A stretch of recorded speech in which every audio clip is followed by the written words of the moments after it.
2 நாளைக்கு முன்னாடி திருச்செங்கோடுல ஒரு சம்பவம். அங்க இருக்கிற அர்த்தநாரீஸ்வரர் கோயில் புதிய தேர் வெள்ளோட்டம் நிகழ்வு. அதுக்கு திமுகவும் பேனர் வச்சாங்க, நாமளும் பேனர் வச்சோம்.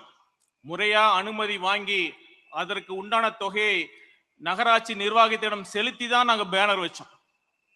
ஆனா அந்த நிர்வாகம், நகராட்சி நிர்வாகம் என்ன பண்ணாங்க? நைட்டு 11:30 மணிக்கு யாருக்கும் தெரியாம நம்ம வச்ச பேனரை மட்டும் கழட்டிட்டு வந்தாங்க.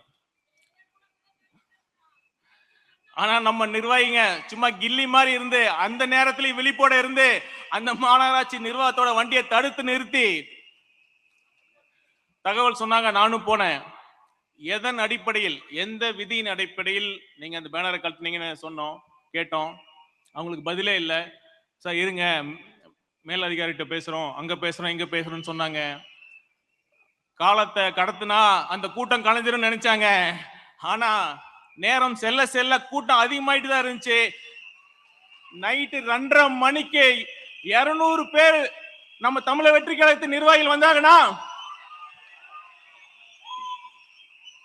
இதுதான் நம் வெற்றி தலைவர்.